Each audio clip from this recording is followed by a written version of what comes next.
میں یہ عرض کروں گا کہ دنیا میں بہت سی سچی باتیں کہی جاتی رہی ہیں، لیکن ان میں ایک مثال اس کی بھی ہے، یہ بھی ایک انتہا درجے کی سچی کھوکھلی بات ہے کہ یونیفارم سول کوڈ ہندوستان کے مختلف فرقوں میں اتحاد پیدا کرے گا۔ بالکل یہ ایک بچکانہ بات ہے، کوئی بچہ کہہ سکتا ہے، کوئی سمجھدار آدمی کہہ ہی نہیں سکتا۔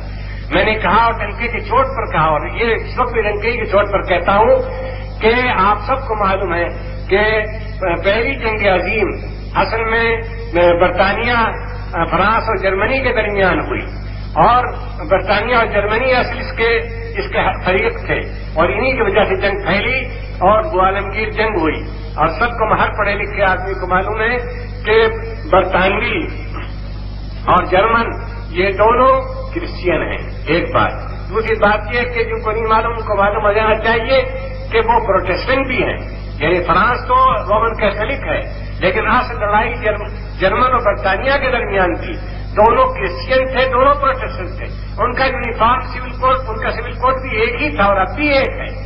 وہاں جو شادی کے طریقے ہیں سارے یورپ کے تمام مسیحی اقوام میں، مسیحی ملکوں میں ایک ہے۔ بتائیے یہ یونیفارم سول کوڈ ان کو جنگ سے کیوں نہیں بچا سکا؟ اور پھر اس کے بعد دوسری جنگ ہوئی، اس میں بھی جرمن اور برطانوی یہ اصل فریق تھے۔ یہ سول کوڈ کیوں نہیں بیچ میں حائل ہو سکا، راستہ روک کر کھڑا ہو سکا؟ اور میں نے کہا کہ آپ کبھی کچہری میں چلے جائیے، آپ دیکھیے گا کہ مسلمان کے خلاف مدعی ہے، ہندو کے خلاف مدعی ہے۔ ان دونوں مسلمانوں کا سول کوڈ ایک ہے، ان دونوں ہندوؤں کا سول کوڈ ایک ہے، لیکن یہ مسلمان مدعی جو اس مدعے کے خلاف آیا ہے یہ اس کو ہرانے کے قدر پہ ہے، اس کے گھر میں حل کرا دینا چاہتا ہے، اس کو ذلیل کرنا چاہتا ہے، اور دونوں کا آئینی قانون کا جو شرعی قانون ہے وہ ایک ہے۔ یہ تو بالکل سچی بات، حیرت کی بات یہ ہے کہ یہ ایسے پڑھے لکھے سمجھدار لوگ کیوں اس کو بار بار کہتے ہیں اور اس کے لیے کیوں کوشش کی جاتی ہے؟ ابھی جیسا کہ ضیاء الرحمان صاحب نے کہا کہ یہ جو یونیفارم سول کوڈ، اس میں یہ تھوڑی ہے کہ ایک ہی مذہب کا سول کوڈ سب پر ہوگا، یہ ہندوئی سول کوڈ سب پر ہوگا۔ اپنا سول کوڈ رکھتے ہوئے ان کے اندر یکسانی پیدا ہو۔ تو ایک بات تو یہ ہے کہ جو اصل اتحاد پیدا کرنے کی جو چیزیں ہیں ان کی طرف کسی کی توجہ نہیں ہے، اور پھر یہ وقت تو بالکل اس کا نہیں ہے۔ اس وقت ملک کو آگ لگی ہوئی ہے۔ آپ یقین مانیے میں بغیر کسی معذرت کے اور بغیر کسی اشارے کے میں کہتا ہوں ملک جل رہا ہے، ملک فسادات کی آگ میں جل رہا ہے۔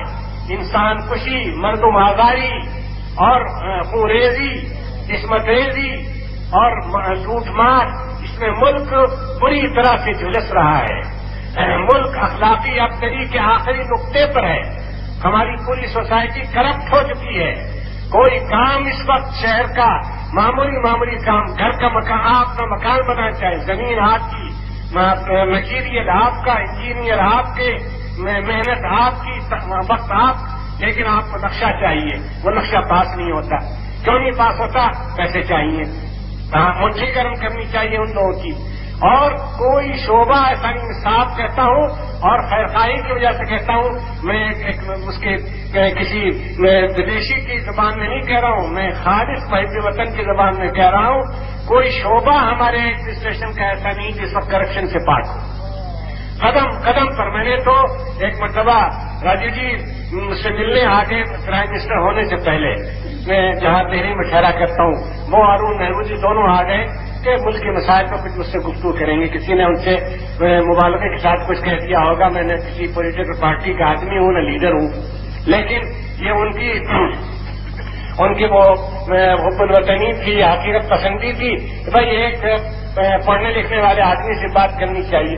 میں نے ان سے کہا کہ راجیو جی اب تو یہ ڈر معلوم ہونے لگا ہے کہ ہم اپنے ملک کے ہندوستان پر ہمیں فخر تھا، اس کے کسی درخت کے نیچے کھڑے ہوں گے تھوڑی دیر کے لیے دم لینے کے لیے تو پیسے مانگے گا کہ نہیں؟ کہیں وہی پیسے نہ مانگنے لگے تو میرا منہ دیکھنے لگے، اور ایک نے دوسرے کی طرف اشارہ کیا کہ سب مولانا کا موڈ ٹھیک نہیں ہے اور مولانا ایسی باتیں کر رہے ہیں جو واقعی فکر کی ہیں، پھر ہم بات کریں گے، اور وہ رخصت ہو گئے۔ تو ملک تو اس وقت اس حالت میں ہے کہ اگر حساب سے کام ہو، دیانت داری سے کام ہو، حقیقت پسندی سے کام ہو، حب الوطنی سے کام ہو، کہ ایک سیکنڈ اس کام کے لیے نہیں تھا کہ یونیفارم سول کوڈ کے لیے اتنا بڑا مسئلہ پیدا کر دیا جائے.